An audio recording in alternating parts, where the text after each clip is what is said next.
Dan selanjutnya kami persilakan kepada calon presiden nomor urut 2 untuk menanggapi jawaban dari calon presiden nomor urut 1. Waktu Bapak 1 menit dimulai dari sekarang.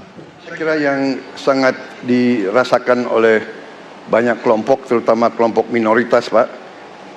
Saya ingin tanya bagaimana tanggapan Bapak tentang keluhan adanya kelompok-kelompok minoritas yang ingin membuat tempat ibadah tapi sangat sulit karena faktor-faktor yang dipersulit oleh birokrasi dan sebagainya.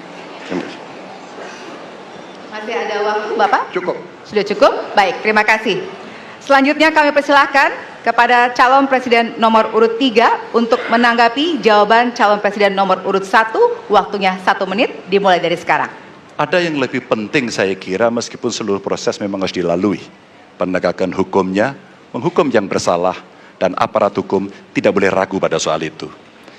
Tapi ketika kemudian kita kembalikan pada persoalan yang potensial muncul, itulah kenapa Pak Mahfud kemarin di Sabang berbicara dengan banyak tokoh agama. Agar di samping pendidikan agama, mereka memberikan juga pendidikan budi pekerti. Agar kemudian dia bisa mengerti sejak awal bagaimana berbeda dalam suku, agama, golongan, sehingga mereka akan bisa bareng-bareng memahami. FKUB, tokoh masyarakat, semua dilibatkan dalam proses keseharian dalam pengambilan keputusan. Kalau itu bisa terjadi, rasa-rasanya bangsa ini akan membangun harkat dan martabatnya, karena kita memang berbeda, tapi kita dipersatukan. Masih ada waktu, Bapak? Cukup. Ya.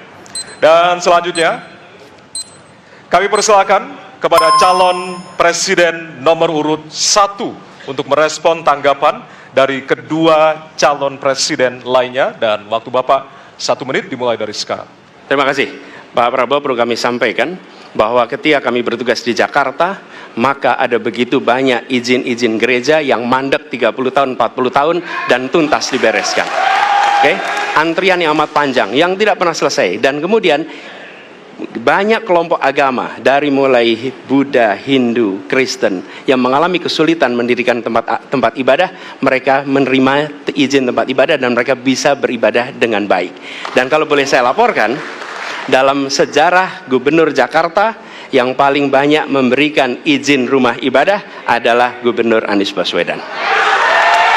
Termasuk ketika umat Islam mau mendirikan masjid dan tidak bisa mendapat izinnya, saya bicara. Ketika umat Kristen mau mendirikan gereja tidak bisa mendapatkan izin dari masyarakat, saya bicara. Dan semuanya akhirnya mendapatkan izin untuk bisa beribadah. Terima kasih.